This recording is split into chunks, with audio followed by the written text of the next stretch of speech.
Hey guys, this is the Coin Sliper. Hope you're having a wonderful day. It is winter and it's cold and it's nasty outside. And with that, you get a lot of people on Facebook. And that's what we're going to talk about today is what to do before you post something on Facebook on a coin site. We'll go through some do's, we'll go through some don'ts, and what can get you some good information and what can get you some negative comments. So we'll be right back and we'll get into it.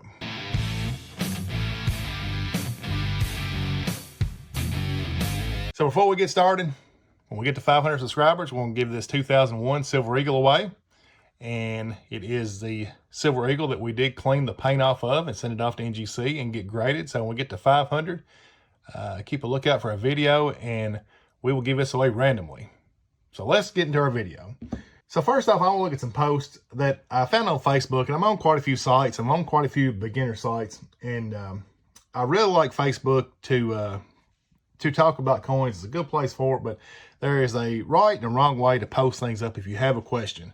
So let's go through a few first off. So the first one, and I've got the guy's name blocked out, but it says, my buddy's kid brought this over and asked if it's worth anything. Any help would be greatly appreciated. And first and foremost, this is a Chinese fake. You can buy these for about $3 off of Temu. Look them up. They are not hard to find. They are plentiful. We're seeing more and more of these. And like I said, this is about a $4 fake coin. If you look at the back close, it says copy. But this guy, innocent enough, little due diligence. And that is something we will talk about a lot, is just putting a little bit of work in. But a little due diligence would have went a long ways. This guy got quite a few comments. And I didn't screenshot the comments, but talking about an MS-68 in an 1881 Morgan would be worth quite a few dollars. And he got that response from quite a few people. But this is a fake coin. Just do a little due diligence. And I know even though someone is new to coin collecting and new to this numismatics, just look, and if it's too good to be true, chances are good it is. So here's another one. And granted, Facebook does have its technical issues a lot. But I tried to look this coin up, but I see for $5 to $900, depending on the date and stamp. I don't see it either. Any help would be appreciated. And if you're going to post up pictures, in the next one I'll really talk about more, but if you're going to put a post up, be sure to post clear pictures and take it out of capsules if the capsules are scratched or blurry, and just a nice dark background, something to really get details of the coin. Because if you're wanting an honest answer, that's something you've got to do. And this one got a lot of negative answers. And I posted on this, and I know there was quite a few comments by the time it was said and done. But guy posted a picture of a obviously fake Silver Eagle up in a bag, in a capsule. And his comment was, "And thoughts, I just obtained these." Now, if you don't know a coin is fake, that's understandable. That's what Facebook is for. And I know a lot of these guys are on these sites that are very knowledgeable, don't care to help you out there. But like I said, take clear pictures. I mean, if you don't want to take it out of the capsule, that's fine. But at least take it out of the bag, get a good background, something you can really tell some detail of the coin. He did post up some pictures later, and it is definitely a fake, cheap Chinese knockoff, worth absolutely nothing. But be sure to take clear pictures and just make a clear comment of what you're really looking for. I mean, this is kind of vague of what he's asking. And this is a pretty good post. Hello, I'm new here. My grandfather recently gave me his old coin collection. I have way more than this, but figured I'd post the best ones. And he's talking about he can post close-ups. As you can see, he posted 33 pictures. And I looked at this post, and it was a pretty good post. However, it's he's going to have so many comments. If people get to comment on this, that he's not going to be able to keep up with them all. So we go back to that due diligence. That's something, good post, and the guy done it right. But still, just a little research in advance goes a long way to save a lot of unnecessary comments and save yourself a lot of headache. And here's another one. And keep in mind, I screenshotted these over a span of about 2 days. And that's how many posts are on some of these new coin collector sites. Some of them are good, some not so much. But nevertheless, once again, a decent post. But on the flip side, the guy's posting a lot of coins, and nobody's going to sit and go through all this. I guarantee it. And if you read the comments to some of these, they all pretty much have the same ones. We'll talk about here in a minute, but just another example. And so here's one. I have a 1943 S steel penny. How much are they worth? A simple search on eBay would tell this. If you had nothing, I mean, no book, no literature whatsoever, a simple search on eBay would tell the story real quick on this. So you've seen these comments, and here's what most people say. 9 times out of 10, they're going to tell you to buy a red book. And this red book, so when I started, I bought the blue book. To be honest, I didn't know. I went to a coin shop, and the guy said, you need one of those books behind you, and it was the blue book. The blue book is more of the wholesale pricing. The red book is colored. It's got more information. It kind of gives you a rough estimate of a retail pricing. Don't go by the pricing, but there is a lot of information in this book. And here's a good example. So let's look at these. Let's look at these quarters. And this tells us the year, the mint, and which quarter it is. Of course, these are state quarters. And MS63, which any of your circulated coins are not going to hit an MS, but $2. Okay, if you know that most of them are $2, they're pretty common. But however, if you get in like a 2004 D Wisconsin with the extra leaf, well, you can see the price jumps way up. Now that's the time to start questioning, all right, what is this coin worth? Now's the time to make the post and ask, hey, is this a extra leaf? And of course, this red book shows how to tell that. There is a lot of information in this book. Managed numbers. It's just, you can go on. This is good reading material, whether you have a coin laying in front of you or not. So buy a red book. But the red book is good. You can pick them up for about 14, 15 bucks. Matter of fact, the 2024, if you go to a place like Ollie's, they have these on sale. I seen some last month for like $4. So, you know, when they get a little age on them before the new series comes out, or when the new series comes out, these go on sale. Find them in some of the discount books. And like I said, these managed numbers don't change. They'll have the new ones in it, but the old managed numbers don't change. So there's still a lot of information in this book, even if it's a year old. Another book that I like, that I recently bought, when I started doing some coin roll hunting, is this Strike It Rich with Pocket Change. And it talks about the heirs. So you get that a lot of comments is, you know, is this heir or what it may be. But this book has a lot of information in it. And it's a really good go-to. It's got pretty good pictures. I wish they were color. And they may make this book in color. I don't know. This is like 15 bucks off of eBay. And a really good book. It gives some rough estimates on the prices, but not so much that it tells you what to look for. And most of the heirs that will be found will be in this book. Now, there are other books. I've got another one that I hadn't looked at yet, but let me show you. So here's another good go-to book, The Cherry Picker's Guide, and it is put up by Whitman, which is the same company that puts out the red book. But I hadn't dug in this one yet. I've read some good reviews on it. It is a little more expensive than the Strike It Rich book, but that is a good book, so I've told. But don't take my word for it, but just look around, look at reviews on it. A lot of good information. So with that being said, let's dig deeper into it. A lot of the common questions that I see all the time on Facebook, and we'll just start with it.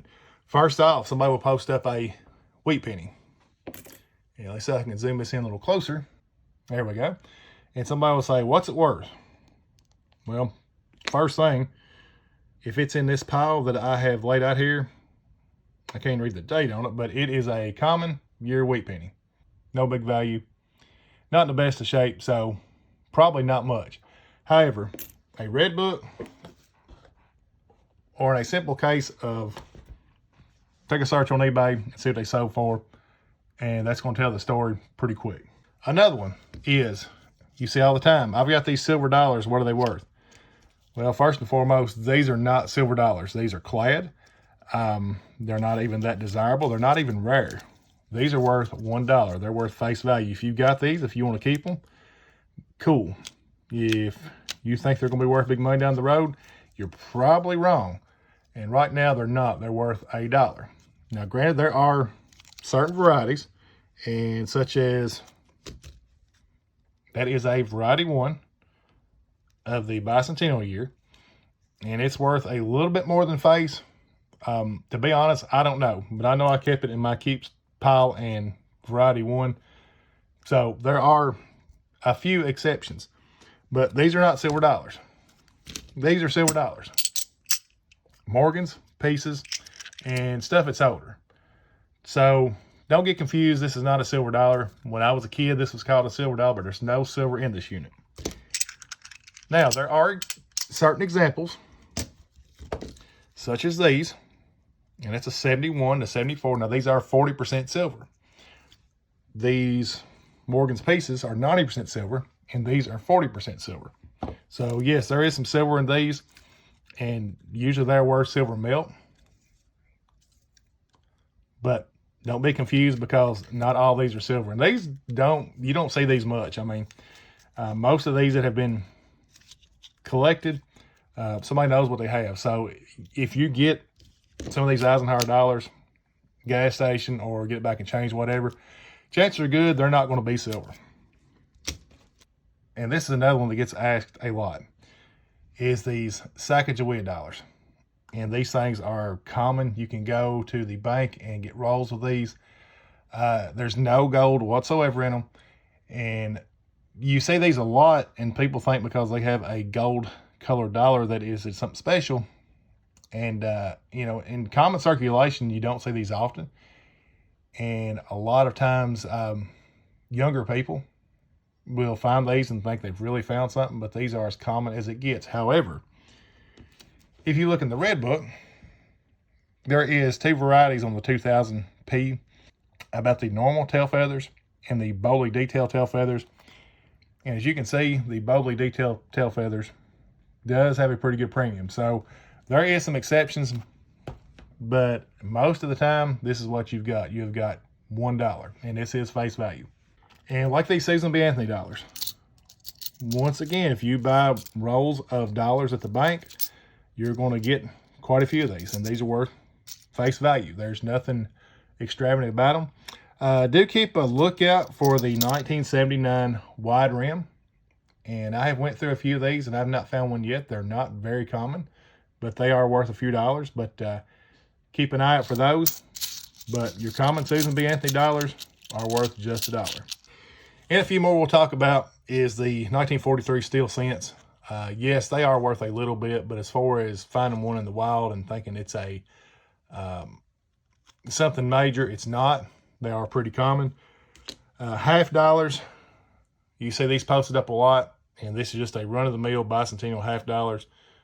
I got this one at the bank because they had a couple, and I bought them, you know, thinking I might get lucky with some silver. It wasn't, but that is common. Anything on these half dollars from 1965 to 1970 is 40% silver. And of course, if you get anything 1964 and older, they are 90% silver. And I don't even see a candy in that bunch. There we go, a 1964. So this is 90% silver. And granted, some of these are older, you know, some old barbers, but they're wore out. They're not key dates, even the Franklins.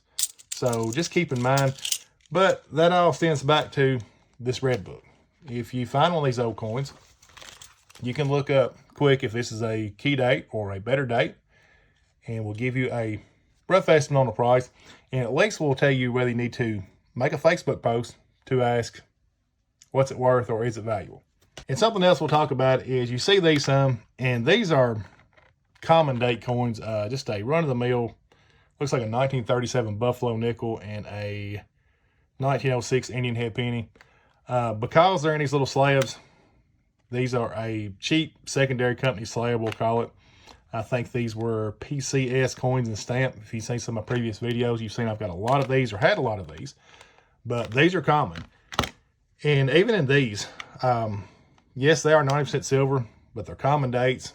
And the only thing the slab might tell you that is authentic, but more or less, the end of the day, you've got a 90% silver coin that is more or less just 90% junk value. Now, if you come across a slab, and like the one we looked at a while ago from the fake Morgan, if you go to NGC's website and type this number in, NGC, you see me do it on this channel numerous times, will bring up this coin and it will tell you details about it, and that will tell you that this coin is legitimate. Be careful. There are fakes, and there are fake, nice looking PCGS slabs. And with PCGS, unless it's got a gold shield and they've paid extra money, it won't have the imaging of the coin. But either one of these, you can type this cert number in, and it will tell you if it is a legitimate cert number.